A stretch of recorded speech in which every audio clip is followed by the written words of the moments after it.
Todos tenemos planes, pensamientos y sueños, pero ninguno de nosotros tenemos el control de que absolutamente estos puedan llegar a ser así. Lo único que sabemos es que mis pensamientos no son vuestros pensamientos, ni vuestros caminos mis caminos, dice el Señor. Como son más altos los cielos que la tierra, así son mis caminos más altos que vuestros caminos, y mis pensamientos más que vuestros pensamientos.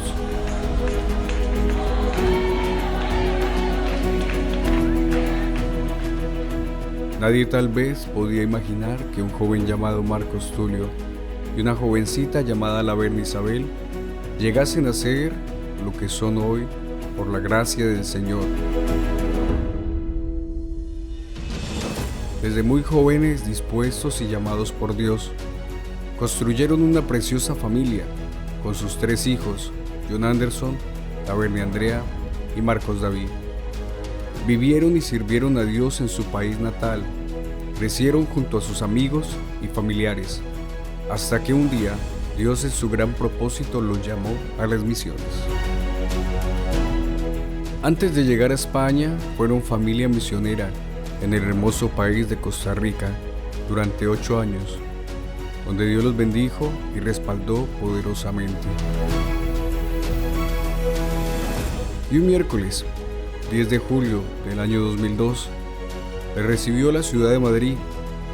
Ellos, llenos de expectativas y pensamientos encontrados, se enfrentaban a un reto muy grande: Europa, donde les recibieron con cariño un grupo de aproximadamente 15 hermanos, con los cuales se inició el trabajo en la obra misionera en España. El primer culto se realizó al aire libre en el Parque del Retiro, un parque que se encuentra situado en el centro de la ciudad de Madrid. Amor, la verdad es que nosotros nunca nos imaginamos lo que el Señor tenía previsto para hacer aquí en este país. ¿Recuerdas hace 20 años cuando llegamos? El comienzo de nuestra iglesia, el comienzo de la obra del Señor. Comenzamos en el Parque del Retiro. Sí, fue una experiencia única porque nunca habíamos sido pastores de una iglesia al aire libre. Fue más de un mes, pero una experiencia muy bonita, muy única. Sí, lo que vivimos había muchas expectativas. Ese comienzo como que no sabíamos qué iba a suceder, a dónde íbamos a ir, cómo iba a terminar todas las cosas. Recuerdo ese primer culto que llegó un grupo de hermanos y yo les di mi agenda y les dije: hermanos, por favor, me escriben su nombre, su teléfono y su petición. Y ahí quedó, ahí lo tenemos como un testimonio. ¿Fue en ese primer culto o en el segundo donde aquel español hizo el comentario de que...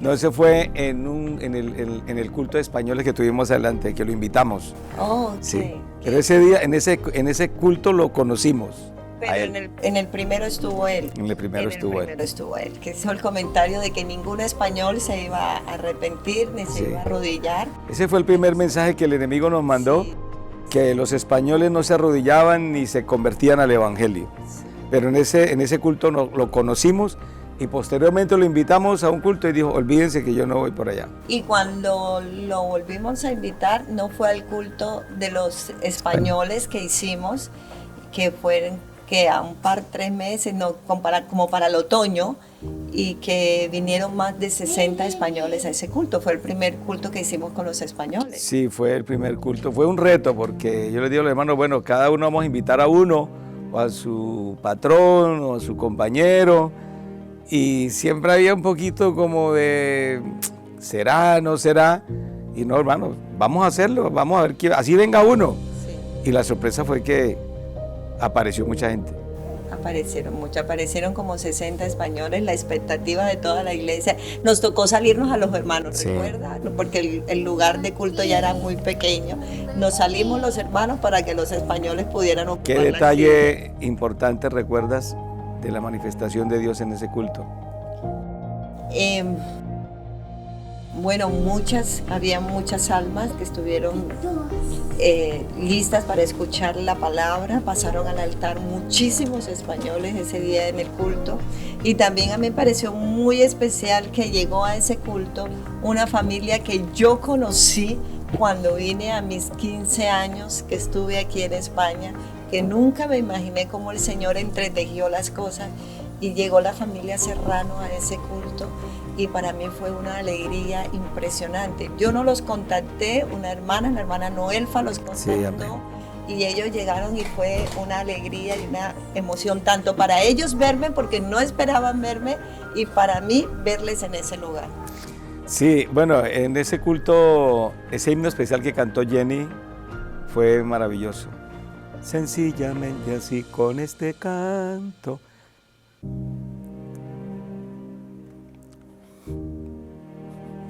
Amén. Ver la obra de Dios fue algo maravilloso, porque Dios nos probó que Él estaba con nosotros y que podía traer españoles a la iglesia. Sí, amén. No nos imaginamos de qué forma lo iba a hacer y cómo lo iba a hacer Él, y qué medios iba a utilizar y a quién iba a utilizar, pero Dios nos probó que sí se podía. Regalamos muchas Biblias ese día, Sí, amén. y los españoles las abrazaban. Fue muy lindo, fue inolvidable, y yo pienso que fue el comienzo de la obra con los españoles ese día, probándonos el Señor lo que Él podía hacer.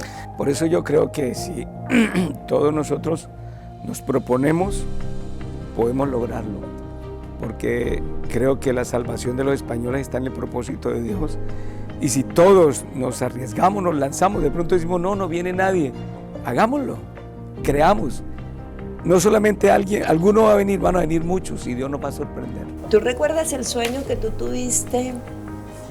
Creo que fue llegando aquí a España o pasado un tiempo, un sueño que tú salías como de un banco o de un lugar y que te colocabas o te subías como sobre una mesa o sobre un lugar, y cómo predicabas tú a los españoles y cómo escuchaban. ¿Recuerdas cómo fue? Sí, yo recuerdo que en ese sueño yo veía una cometa que la elevaban, era pleno sol, y luego la recogían. Y cuando la recogieron, se hizo de noche. Entonces yo les decía a los españoles que estaban al lado mío, mire, se hizo de noche. ¿No vieron el sol? Y ellos dijeron, ¿pero cuál sol? Yo le dije, el sol que estaba brillando. ¿No vieron la cometa? Y dijo, ¿cuál cometa y cuál sol? Siempre hemos vivido de noche. Entonces yo entendí que Dios nos trajo aquí para algo, y yo me monté en una mesa y comencé a predicarles, y ellos lloraban, y ahí me desperté.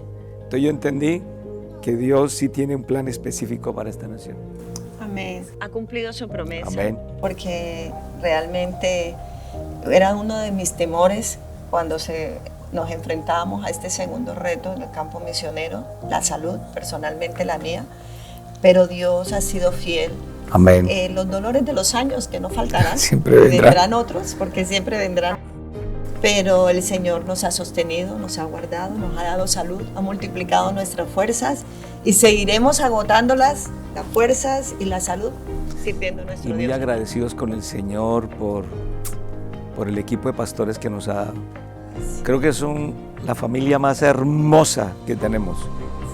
Las 150 parejas de pastores que Dios nos ha regalado en estos 20 años. Bueno, eso es el privilegio más grande que Dios me ha podido dar, de verles cómo han crecido, cómo Dios los ha bendecido, hasta dónde han llegado y hasta dónde llegarán, porque realmente creo que esto está comenzando. Pero me siento muy, muy feliz. Creo que esto es motivo de gran gozo para nosotros, de ver cómo Dios ha venido desarrollando su obra en esta nación. Sí, porque ha sido un equipo que nos ha ayudado. Este trabajo sin ellos es imposible. Imposible. Son compañeros de trabajo que nos han ayudado a alcanzar esta nación, y a que muchos, tanto españoles como de otras nacionalidades, también puedan conocer a Dios, y hoy podamos contar con el número de hermanos Dios ha sido muy bueno con España y con nosotros, dándonos un equipo de trabajo tan maravilloso Sí, como amén. lo tenemos. Amén.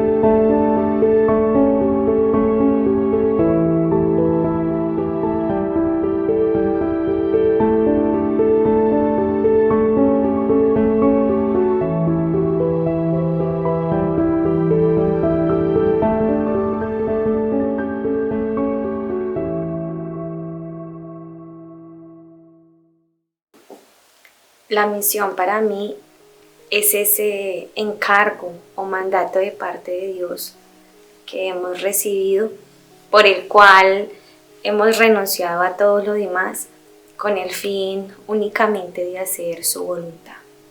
Para mí la misión es algo que te mandan a hacer y sí o sí lo tienes que cumplir. Una vez yo leí La Carta a García, es una obra muy interesante y si no los han leído tienen que leerla. Habla acerca de un hombre que tiene una misión, llevar una carta a García. Y eso es impresionante lo que tiene que hacer y eso es algo que te mandan a hacer y sí o sí lo tienes que cumplir porque te mandaron a hacer eso. Para mí eso es la misión. Hacer misiones yo creo que tendría muchas cosas que decirte. Es de las cosas más gloriosas que le puede ocurrir a uno. Es la oportunidad de ver en la vida un antes y un después. Y es la oportunidad maravillosa de ver nacer una iglesia, de ver cómo Dios transforma una vida y cómo Dios hace cosas maravillosas y ver el surgir de donde no había nada, ver algo tan glorioso como la iglesia.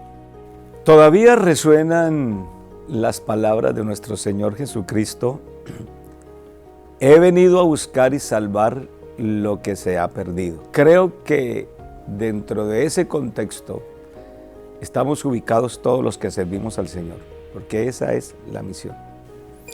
Bueno, eso es una pregunta muy amplia, pero creo que la respuesta más sencilla tiene que ver con mi vida y con mi familia. Creo que la misión, en mi caso personal, y al hablar de mi caso hablo de mi infancia, de mi adolescencia, bueno, y de lo que soy ahora, tiene que ver con lo que se vivió en mi casa. Para mí la misión tiene que ver con una familia, tiene que ver con una vida, con un día a día. En mi vida personal tiene que ver con todo lo que con todo lo que es lo que soy. Mi día a día, la comida que me como, la ropa que me coloco, el lugar a donde voy, todo gira alrededor de la misión. Quizá para alguien sea un compromiso, un trabajo. En mi caso personal tiene que ver con la vida. Con ya los 30 años que tengo, tiene que ver con todo eso, con mis recuerdos, tiene que ver con los países de donde he estado. La misión para mí tiene que ver que yo no me siento con nacionalidad ninguna. Para mí eso es la misión, saber que he perdido ese sentido de patriotismo. Soy colombiano de nacimiento, pero mis raíces son costarricenses y mi vida se ha desarrollado en España. Es decir, para mí la misión es mi historia, eso lo diría yo. Pero todavía hay mucho lo que falta por hacer. Y qué bueno que en esta hora cada uno de nosotros podamos ser conscientes de que podamos estar incluidos dentro de ese propósito, ayudando, colaborando, extendiendo este reino, porque la obra de Dios es muy grande. Como la obra es muy grande, se necesita de gente dispuesta, disponible, para que no solamente podamos entender la obra de Dios, sino que también pongamos nuestras manos en el arado para hacer la obra del Señor. Para mí esto es misión.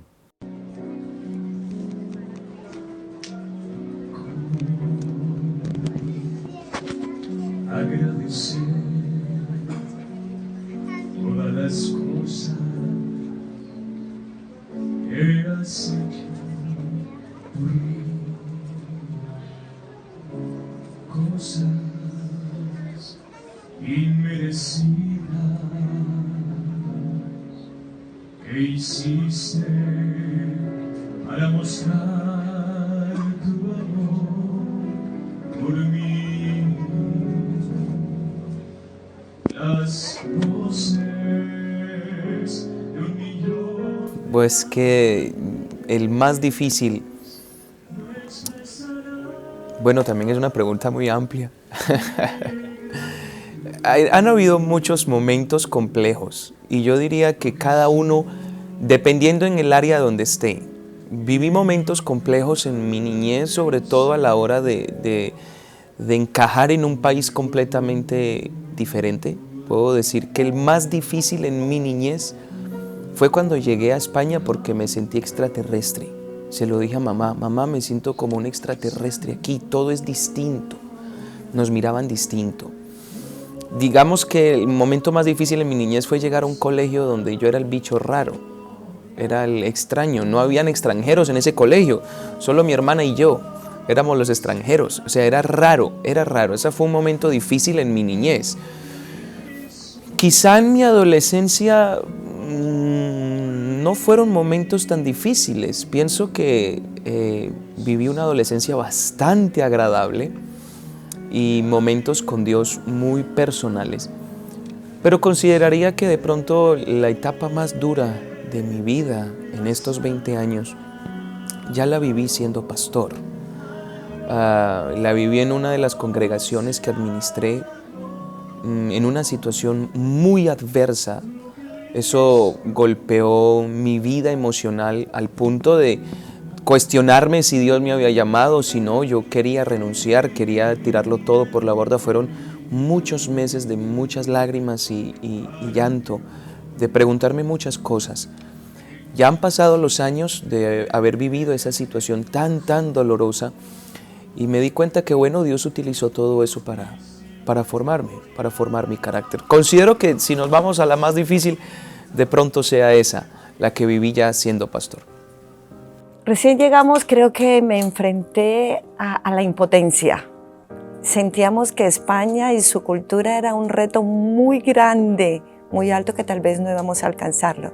Recuerdo que una noche, en mi oración, una madrugada, cuando esa impotencia me invadía, le preguntaba al Señor por qué nos había escogido a nosotros, por qué a nosotros, por qué nos había traído a este lugar, porque sentía que iba a ser muy difícil para nosotros, y el Señor me contestó porque a mí me plació. Y la verdad es que esa impotencia marcó la primera estancia, y cuando luego nos enfrentamos a ese mensaje, diría yo, diabólico, cuando nos dijeron que los españoles no se iban a arrodillar ni a arrepentirse ante nadie, fue un mensaje que nos hizo temblar en su momento, pero Dios todo lo cambió. Bueno, hablar de momentos difíciles hemos vivido muchos, pero a pesar de situaciones críticas que hemos vivido aquí, que ya muchos hermanos recordarán, creo que de los momentos difíciles que hemos enfrentado es como saber que hay una obra que hay que hacer y sentimos como la impotencia, como el no saber cómo llegar, cómo hacer, qué decir en un momento determinado, porque nuestro reto es España, la obra misionera en España, los nativos. Y creo que a pesar de que hemos visto la gloria de Dios y muchos resultados maravillosos, seguimos como ahí, porque ese momento como que está ahí, no se va, y le doy gracias a Dios y le pido que no se vaya nunca, porque creo que eso constituye de pronto también nuestra motivación y nuestro deseo de seguir haciendo la obra de Dios. Creo que no tenemos un momento de decir, lo hemos logrado, no, todavía falta mucho, y esto nos hace doler el corazón, de saber que nos haga falta mucho y necesitamos que definitivamente Dios nos siga ayudando para seguir enfrentando el reto. Muchos momentos difíciles, momentos que familiarmente hablando, pues yo los veo. O sea, es que al hablar de momentos difíciles son muchos y de muchos aspectos, ¿no? Aspectos míos de salud, aspectos míos de familia, de padres, de madres, aspectos eclesiales. Pero si de algo que a mí personalmente, a mí me ha costado mucho es no poder estar en los funerales de mis abuelos ni de mi tío. O sea, poder tener que ver la pérdida de mi familia y mis seres queridos aquí. Creo que una de las ofrendas, y yo siempre se lo he dicho a muchos hijos de pastores e incluso misioneros, es el haber ofrendado mi vida literal, que tienes un pasaporte colombiano, pero no te sientes colombiano, tienes una cédula colombiana, pero sabes que has renunciado a una estabilidad, has renunciado a muchas cosas y vas a donde tu papá vaya, vas a donde tu familia esté y allí tienes que hacer vida, renuncias a tus amigos, renuncias a una iglesia, renuncias a muchas cosas. Y pues personalmente para mí, creo que el renunciar incluso a mi familia, el renunciar a mis abuelos, a mis tíos, a mis primos, creo que ha sido fuerte, porque aquí nada más en España nos llega la noticia, no, el abuelo se fue. Y yo, y cuando murió el papá de mi mamá, también, aquí. Y ver la sepultura de mi abuela por internet o ver la sepultura de mi tío por internet, pues siempre estas pérdidas uno las pasa en familia, pero como que muy distantes, y pues para mí eso es algo difícil, ¿no? Que de pronto uno puede categorizarlo. Bueno, hablar con la misión, 18 años nosotros como familia, y en este tiempo hemos vivido muchas cosas hermosas y también duras, pero tengo una escena y es cuando mi esposa tuvo que ser operada. Yo tenía los 3 niños pequeños.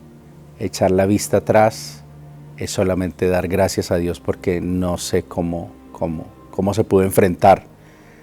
Sé que fue difícil, se vivieron momentos muy duros, era un tumor en la cabeza con todo lo que ello significaba, pero la fidelidad de Dios, el arropo que recibimos de la iglesia, la compañía de nuestros superiores, del hermano Marcos, la hermana Laverne, todos los pastores, pues se hizo sobrellevable, pero sí que ha sido muy, muy duro esa parte, y más tener, Joel tenía 4 meses de nacido, las niñas estaban muy pequeñas, y ver cómo se sobrepasó eso, pues solamente agradecimiento, pero fue muy difícil, pero solo palabras de agradecimiento para Dios.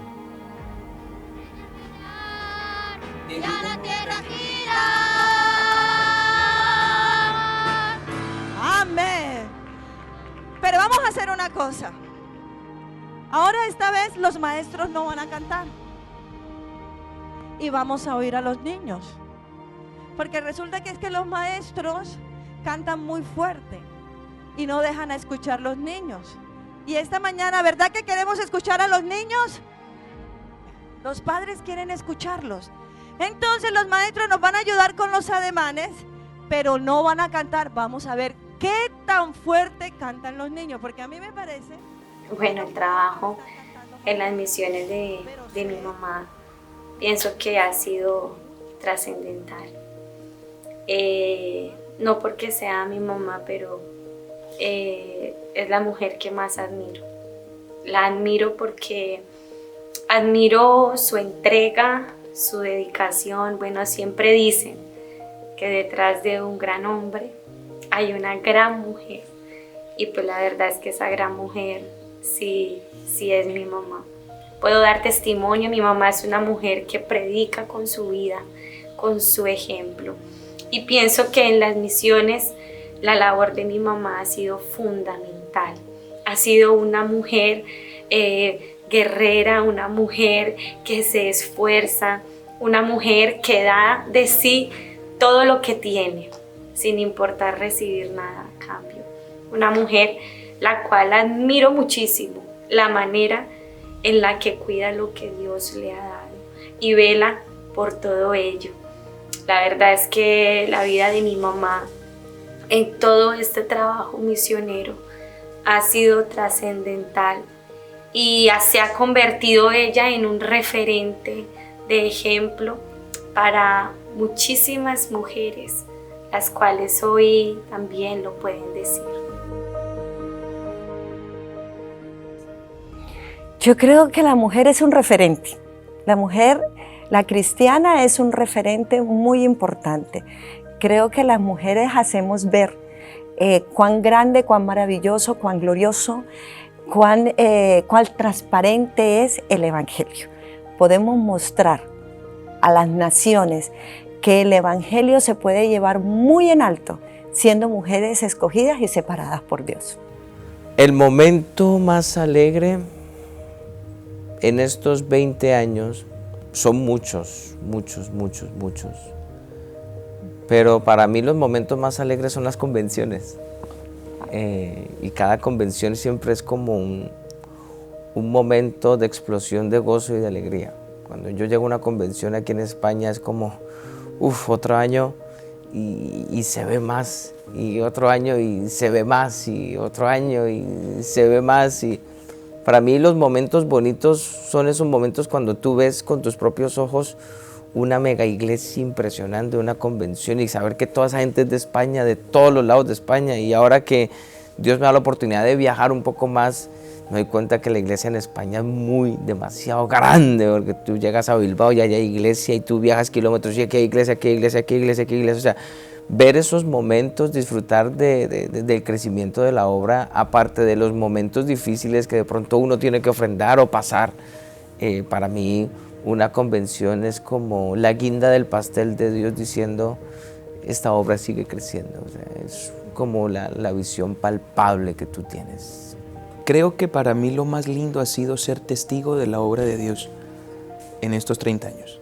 De hecho, estaba hablando con alguien hace poco donde le estaba contando cosas sobre el inicio de la obra de Dios y de cómo lo vivimos en familia. Y ser testigo del inicio de la obra y de todo lo que ha pasado aquí, de recordar cada detalle, cómo inició todo, cómo se ha desarrollado hasta el día de hoy. Para mí el hecho de ser testigo de eso pienso que es lo más gratificante que yo puedo decir. No puedo decirte una cosa, porque yo he sido testigo de cómo se abrieron las primeras obras. Yo estuve en el parque cuando se hicieron los cultos. Yo sé que es ir a un parque y que los hermanos llevaran una olla de frijoles que para hacer un protemplo en un parque. Yo vi eso. Yo estuve en las clases de escuela dominical donde tenían que darnos las clases por allá como a las tres calles más abajo porque no teníamos dónde. Yo fui testigo de todo eso. Estuve en la posesión del primer pastor en Barcelona, en Écija, en Elche, donde inició la obra. Yo fui testigo de todo eso y hoy ver todo lo que ha ocurrido. Yo estuve en el primer campamento de jóvenes, yo estuve en el primer campamento de mujeres, yo fui parte de los primeros músicos que hubo aquí en España. Yo vi eso y lo puedo contar. Y el hecho de poderlo contar acá, pienso que es lo más lindo que he podido ver, formar parte de esta historia, es lo más gratificante. Bueno, dentro de las experiencias que han llenado de regocijo mi vida, es poder ver a una persona nativa que viene a ser llena con el poder del Espíritu Santo. El poder ver a una persona llegar a los pies del Señor, convertirse, ser llena con el poder de Dios, y también verle sirviendo. Creo que llena de regocijo porque es como cumplimiento del propósito con el cual tiene esa razón de ser, de estar aquí en este hermoso país. Bueno, han pasado momentos muy especiales.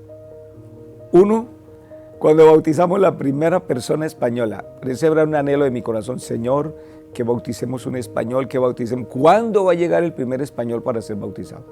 Tuvimos que esperar 1 año, 7 meses y 24 días para bautizar la primera española. Y resulta que era un invierno. Fuimos con el hermano Jaime Urbano.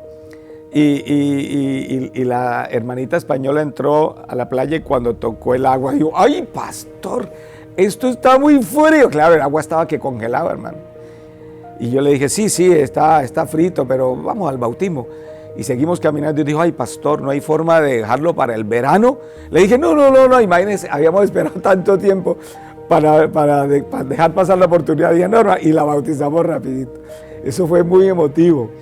Y el otro momento fue cuando una hermana española recibió el Espíritu Santo, la hermana Maricruz. Me acuerdo que yo prediqué esa mañana, domingo, y prediqué incluso un mensaje evangelístico, pero ella pasó al altar, ya había sido bautizada, y ella comenzó a sentir la presencia de Dios de manera especial y me le acerqué, y ella me volteó a mirar, sus lágrimas caían, y me dice, hermano, siento algo tan hermoso en mi corazón. Le dije, hermana, usted está bajo la influencia del Espíritu Santo.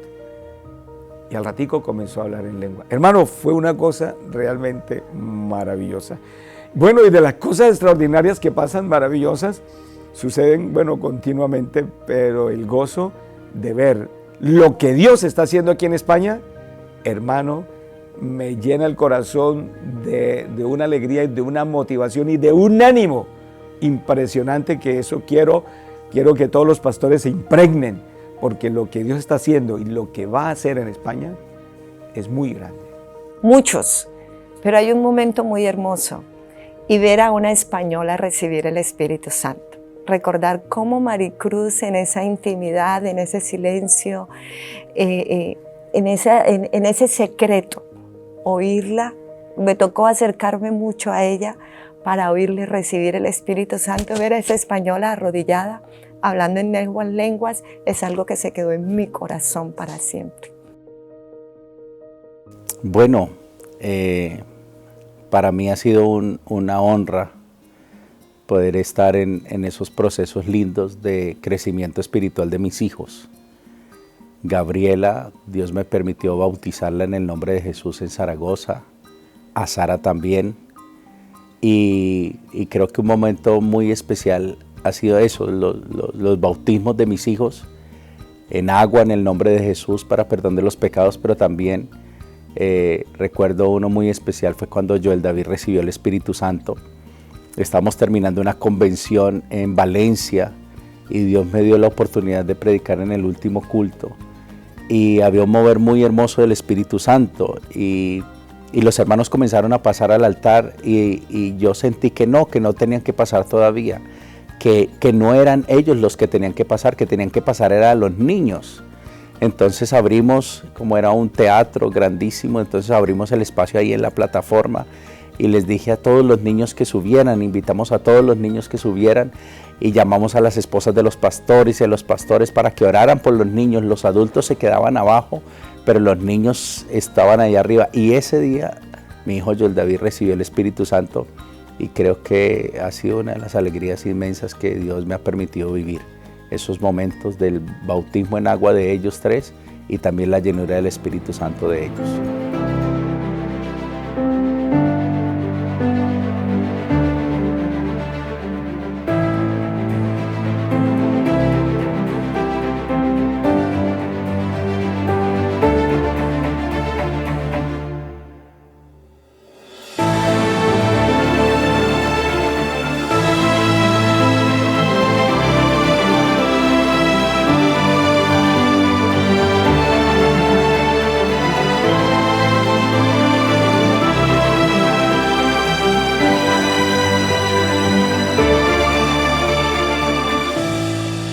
¿Qué precio ha pagado la familia por las misiones? Pues yo pienso que el precio quizás de renunciar a nuestra voluntad, a nuestros pensamientos, y dejar que sea Dios el que controle paso a paso nuestra vida. Ha sido maravilloso seguir su voz paso a paso. Y también quizás uno de los precios más grandes, yo pienso que ha sido que hemos vivido toda la vida lejos de nuestra familia. Siempre hemos estado los 5, solo los 5 en Costa Rica, en España. Y la verdad es que yo pienso que ha sido un precio, pero que ha valido la pena, porque siempre hacer la voluntad del Señor vale la pena.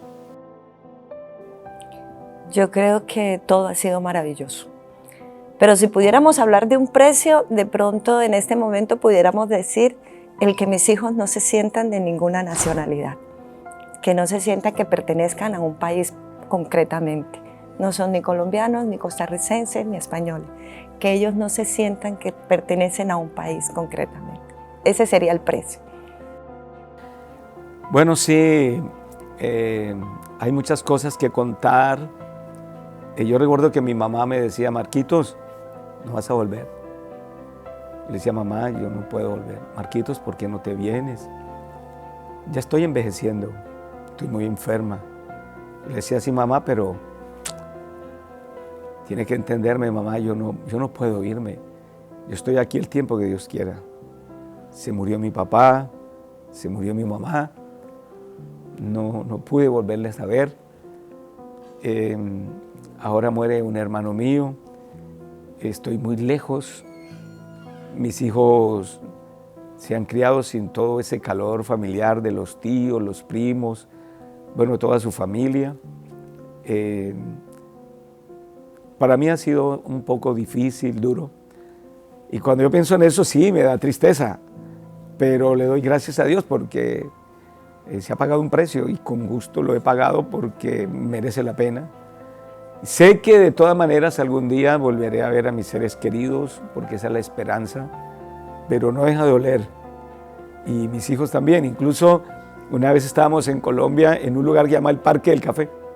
Estábamos con mis hijos, estaban muy pequeños, y estábamos con mi esposa y vimos un programa que pasaron ahí de Colombia y terminamos llorando con mi esposa. Mi esposa le corrían las lágrimas porque decía, Colombia, Colombia. Y uno de mis hijos dijo, mamá, ¿por qué llora? Dice, porque este es nuestro país. Es un precio, ¿no? Como sentirse uno como sin patria. Pero hermano, qué bendición saber que España nos ha adoptado. Y yo me siento muy orgulloso en decir, me siento español.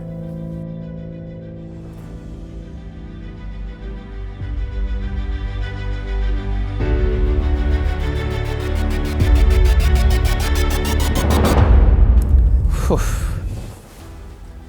Bueno, ahí sí me tocaron la fibra a mí. Porque es que yo no tendría como una manera de definir eso. Yo diría que papá es misionero. Él respira misiones, él vive misiones, él suda misiones. Y todo lo que hace es eso, él es una persona que no piensa en un crecimiento ministerial personal. Es decir, él no piensa en que su iglesia crezca, en que tenga avance él. Él siempre piensa es más allá. Él con tal de lograr que la obra de Dios se extienda, que la palabra de Dios llegue, él se desprende de lo que haga falta. No sabría decirte cómo lo definiría, pero sé que hay muchos misioneros en el mundo y Dios a todos los usa, pero solo he vivido con él. Y lo que pudiera decir es que lo que ese hombre transmite, pues nos lo ha pegado a todos. Es que eso es lo que él tiene. Él tiene algo que el que se le arrima parece que se le pega algo de lo que él respira. Y yo que lo he tenido en casa, que lo he visto por muchos años levantarse a muy tempranas horas de la madrugada, escucharlo llorar en el salón por la obra de Dios, y que nunca se ha quejado, que es una persona que jamás ha reclamado. Todo eso habla de un llamado muy sincero y de un llamado muy profundo que lo ha convertido hoy en el hombre que es. Bueno, yo pienso que ser hija de misionero para mí ha sido un privilegio y un honor muy grande.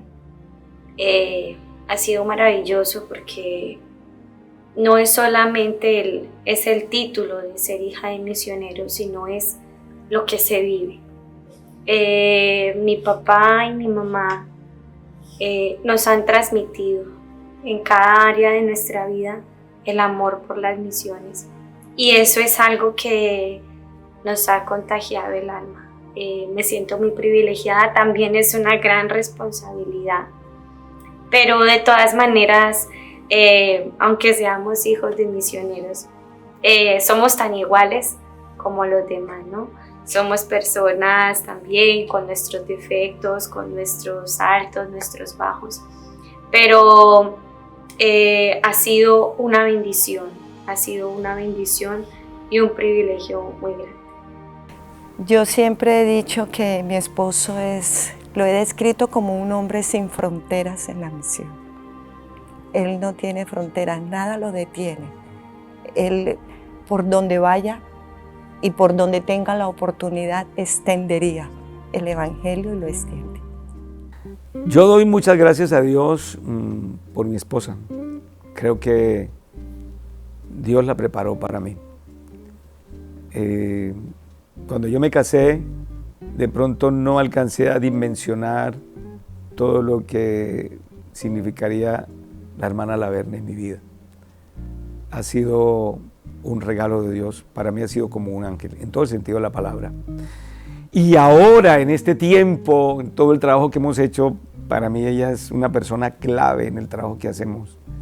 Clave, porque ha jugado un papel trascendental en mi familia. En su enseñanza para los hijos, su trabajo en la casa, fuera de casa, en la iglesia, su apoyo para mí incondicional, sus palabras, sus oraciones, bueno, en todo sentido, ha sido extraordinario. Yo agradezco a Dios esa bendición de mi esposa. Y de mis hijos, me siento honrado por ellos. Dios me ha honrado y aunque no nos confiamos, seguimos orando, pero el testimonio, su vida, su ejemplo y el que Dios me los haya incluido en sus planes, hermano, para mí eso es una honra. Ha honrado nuestro ministerio y claro, la responsabilidad de ser misionero y todo eso conlleva como ciertas demandas, y yo doy gracias a Dios porque mis hijos han tenido un comportamiento a la altura y han sido de bendición, y espero que mi tercera generación, mis nietos, lo sean también, porque mi propósito también es, con la ayuda de Dios, ver que Dios haga su voluntad en sus vidas. Todos, es que no tengo un solo recuerdo sin mis hermanos. De hecho, por eso nos consideramos como una familia muy, muy unida. Yo no crecí con tíos, ni con primos, ni mucho menos con abuelos. Mis hermanos y yo nos levantamos en la obra misionera, nos criamos en Costa Rica. Yo no llegaba a los 2 años de edad cuando llegué a Costa Rica, mi hermana tenía 2 meses, mi hermano el mayor tenía 5, así que todos mis recuerdos somos nosotros, todos, absolutamente todos, jugábamos entre nosotros, los devocionales entre nosotros, que en eso sí hay historias, de cuando predicábamos en los devocionales. Muchas risas entre nosotros de ver, claro, como ya mi hermano era mayor, él me saca 4 años a mí, cuando yo tenía 10, él tenía 14, era un preadolescente, pero yo era un niño, así que él no jugaba conmigo, me tocaba jugar a las muñecas con mi hermana, con ellas que yo jugábamos de todo, pasábamos ratos muy, muy emocionantes, ratos de cuando predicábamos en los devocionales en familia y nos daba la risa. Y me acuerdo que mi hermana, la pequeña, pero no se rían. Y nosotros muertos de la risa por cosas que ella decía. Y los recuerdos son de una vida muy, muy, muy unida entre nosotros. Todos los recuerdos son entre nosotros. No he tenido la oportunidad de crecer con mis primos. Es más, tengo primos que ni conozco a día de hoy. Mis tíos, algunos de ellos los habré visto 2, 3 veces en la vida. Otros he compartido un poco más. Pero creo que la misión me ha regalado una unidad de un núcleo familiar muy fuerte. Puedo decir eso.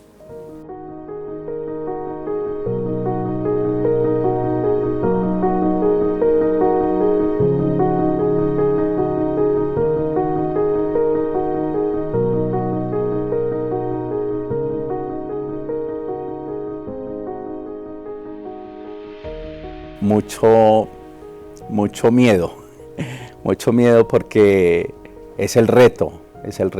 Recuerdo la joven que bautizamos en Zaragoza, traía una historia triste, dolorosa, y vino 2 veces al culto, y no volvió, pero le ocurrieron algunas situaciones en su vida personal y luego ella llama a su madre angustiada diciendo que la chica quería hablar con su pastor, y yo no sabía cuál era la chica. Ella asumía que yo era el pastor de ella, pero yo no sabía. Pues Dios había hecho un trabajo en ella muy hermoso y comenzamos a orar por teléfono. Ella comenzó a contarme sus cosas, sus situaciones, y yo le dije, mira, lee el Salmo 51 en voz alta. Y ella allá y llorando por teléfono, porque todo fue por teléfono. Cuando ella terminó, entonces hice una oración por ella. Y lo que ella cuenta después es que ella sintió que algo salió de ella cuando oramos y después de que terminó de leer la palabra de Dios. Y verla bautizada era la respuesta a una oración, porque no llegaban los nativos. Y entonces en una oración yo le dije, Señor, ¿pero por qué no llegan? Y el Señor me daba a entender que la iglesia no estaba preparada, que esa congregación no estaba preparada. Y comenzamos a hacer un trabajo, a vender quizá menos empanadas y más de otras cositas, y a enterarnos de la cultura y a saber que estamos en un país al cual nos tenemos que hacer para traer a más nativos. Así que ver una nativa y bautizarla en el nombre de Jesús y ver que recibía el Espíritu Santo, pues fue un gozo, pero también un temor de poder cuidar lo que Dios nos estaba entregando.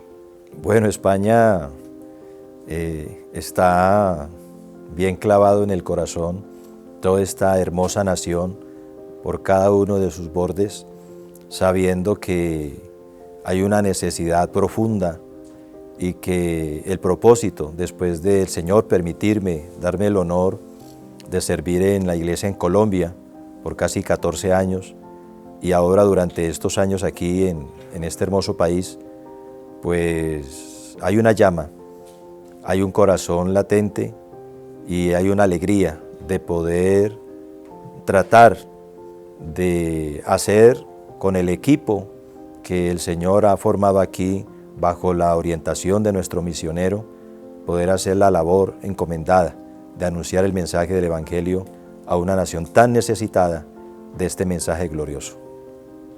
Cuando estuve en Costa Rica y faltaban como unos medio año para venirme para acá, aunque yo no sabía todavía que iba a venir, a mí no me habían dicho nada, tuve una experiencia. En el coche que iba, yo sentí el impacto del Espíritu Santo en mí y yo comencé a llorar. Yo sentía que Dios estaba conmigo ahí y sentí que el Espíritu Santo habló a mi corazón y me dijo, España. Y comencé a llorar.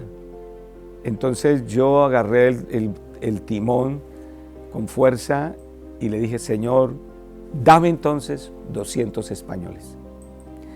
Bueno, la verdad que yo después olvidé todo eso. Después fue que los hermanos del consistorio me llamaron y me dijeron que iba a venir a España. Pero una vez cuando vi venir ese grupo de hermanos a una convención, que vi como 200, 300 hermanos españoles, yo sentí que el Señor me dijo, ahí está la petición contestada, lo tienes delante de tus ojos. Hermano, no pude contenerme, sentí la gloria de Dios y creo que cada vez que Dios nos da la oportunidad de ver un español bautizado, hermano, eso es algo que me conmueve porque para eso nos trajo Dios, para ver en esta nación mucha gente convertida y la alegría de saber que todo el trabajo que el equipo latino que Dios ha traído a España ha hecho ha sido extraordinario. Y yo quiero darle gracias a Dios por cada hermano que ha venido de Colombia, de diferentes partes, a apoyar en el trabajo misionero, en la salvación de los nativos en este país.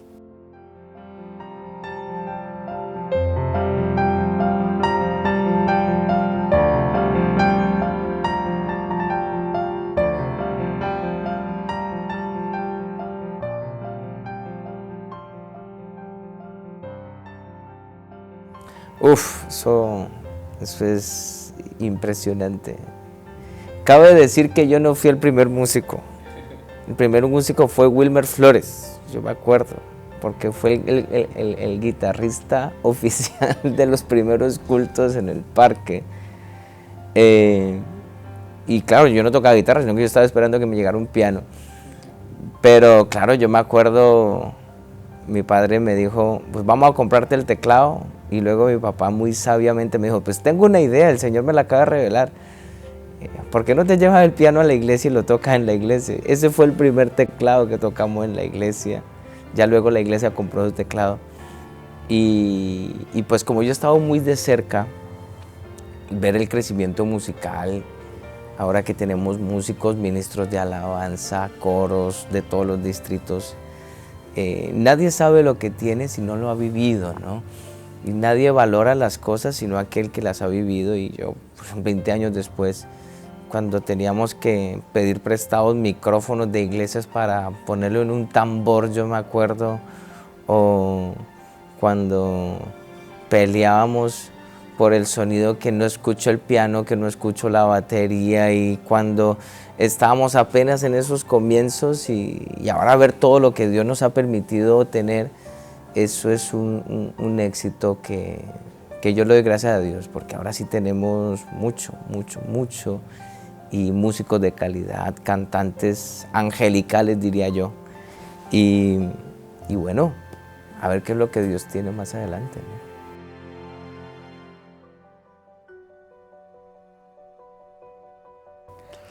Precisamente me ocurrió con un hombre que iba por la calle y me saluda, un hombre como de 70 años, y me dice, hola, ¿dónde está el metro de la Avenida de la Ilustración? Como yo vivía por ese lado, yo le dije, es aquí a la vuelta. Me dijo, oye, me parece que tú no eres español, ¿verdad? Le dije, no soy español. Dijo, ¿de dónde eres? Le dije, soy colombiano. Dijo, colombiano, yo soy español, me dijo, yo soy español. Y dije, bueno, qué interesante. Me dijo, pero, ¿tú qué haces? Le dije, yo soy pastor evangélico. Dijo, ve, tan especial, porque yo soy sacerdote católico. Dije, ve, qué simpático el asunto. Me dijo, entonces, pero tú eres evangélico, pastor de qué iglesia.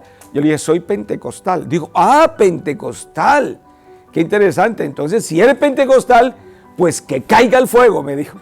Realmente me impresionó, me impactó, y en el fondo también me dio tristeza, porque ese sacerdote relaciona el pentecostal con el fuego del Espíritu Santo, y él conoce tal vez la historia, pero no conoce la experiencia. Pero realmente fue un momento muy impactante, porque sí era un sacerdote del lugar de Alcalá de Henares, y pues me llamó mucho la atención que ese incidente me hubiera acontecido.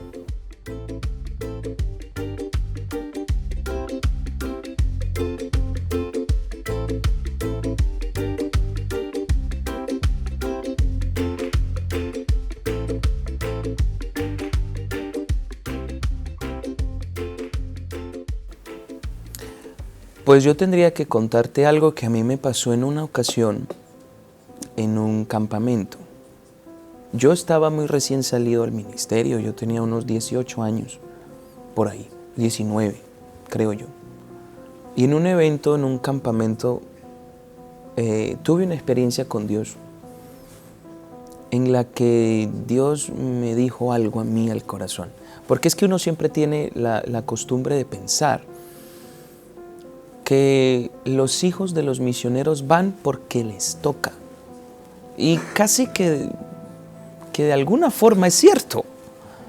Sí, le mandan al papá y la esposa va porque es la esposa de él y comparte su visión, pero alguien se ha preguntado, oye, cuando nosotros éramos niños, a nosotros nadie nos reunió para preguntarnos, ¿quiere ir a España? ¿Quiere ir a trabajar con su... ¿Qué trabajar de qué? Si yo tenía 10 años y me tocaba venir, o sea, sí o sí me tocaba a terminar acá mi infancia y bueno, ya lo que la vida me deparara por delante. Pero en ese evento, Dios me habló y me dijo, en ese avión que venía de Houston, porque nosotros salimos de Costa Rica, Houston, Madrid, que aterrizó aquí el 10 de julio del 2002, yo no traje 2, yo traje 5. Y eso me lo dijo Dios a mí. Y yo con los años he venido comprendiendo de que, ¿verdad? Dios traía todo un equipo. No solo a papá, a mamá, nos traía a nosotros. Y de alguna manera, de pronto en muchísima menor proporción, pero Dios nos trajo también para aportar algo a la obra. Muy, muy pequeño quizá, pero no eran 2, eran 5.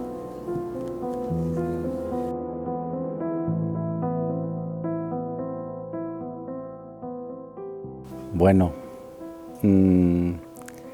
fue renunciar a muchas cosas en Colombia, pero alguna vez nos preguntaron en una reunión de pastores y fue como que nos quemaron los barcos. Cuando entramos aquí nos quemaron los barcos, o sea que no había retorno. Aunque alguna vez se pensó en el retorno, Dios dijo que no. Era una expectativa, era un tiempo de juventud, de poder hacer muchas cosas y pensar que estábamos en la voluntad de Dios.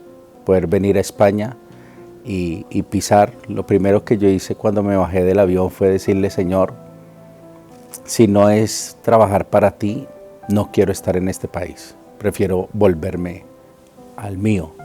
Y Dios hasta aquí ha cumplido esa petición que le hice.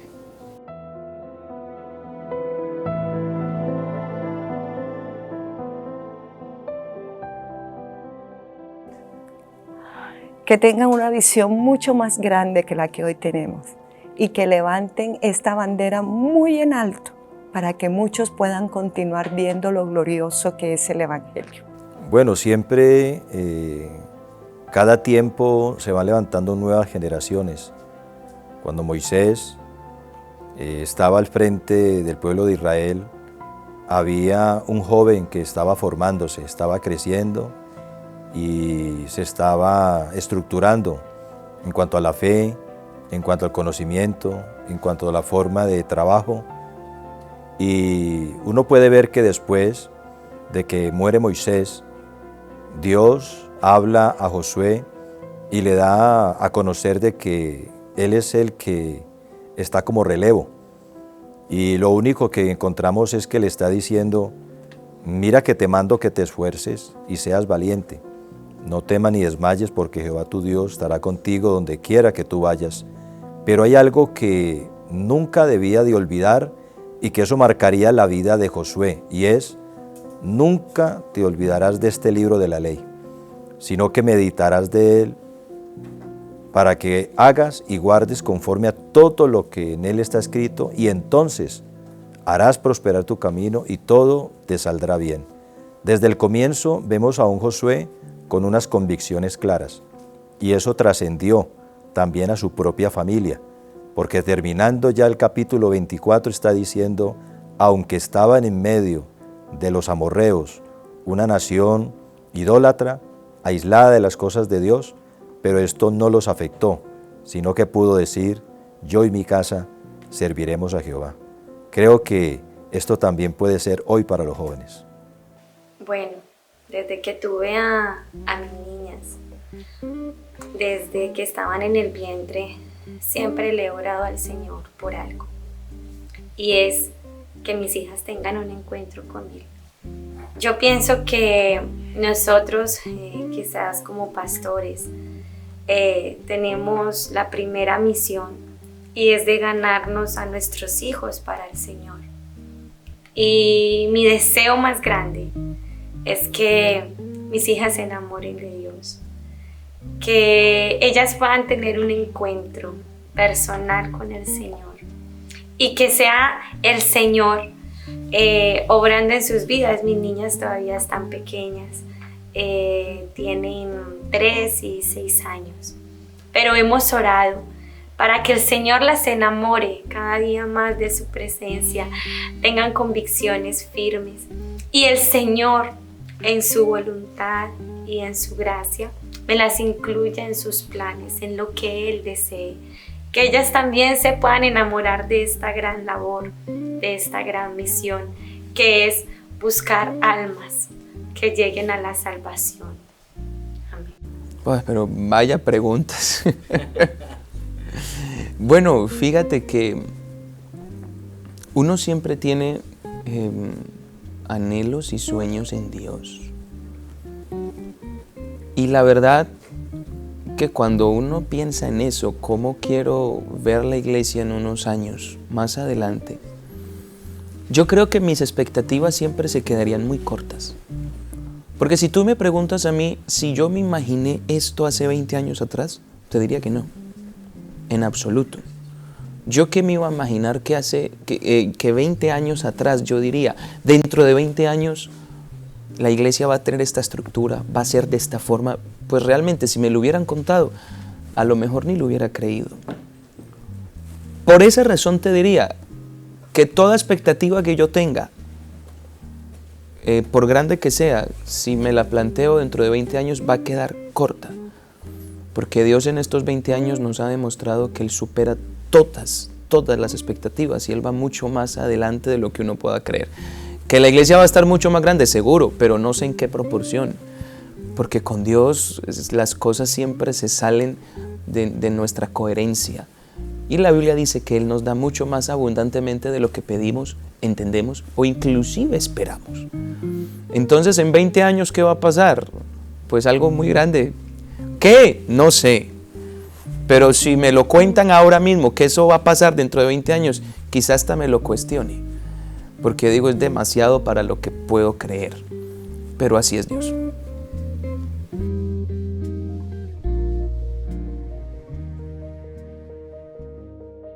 A los papás les diría que cuando vean a sus hijos, vean en ellos una posibilidad y un servicio para Dios.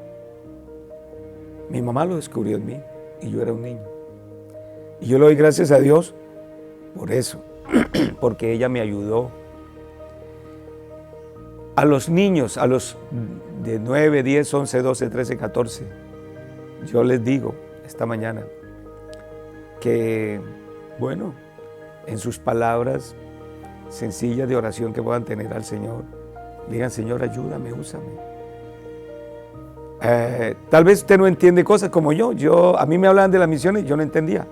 A mí me hablaban del misionero, el hermano Dross, pero sí, sabía que estaba en otro país, pero oraba y ya. Pero Dios me estaba preparando. Todo lo que pasa en tu iglesia, guárdalo, pórtate bien, haz lo que puedas por portarte bien y deja que Dios te ayude y aprovecha el tiempo. Aprende a tocar la guitarra, a tocar el piano, canta para Dios.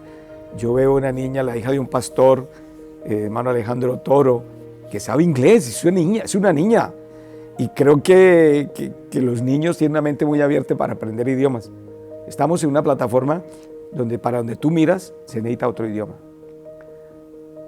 No descuides la oportunidad que puedas tener en Dios. Dios te puede usar para llegar a algo muy grande en el Señor.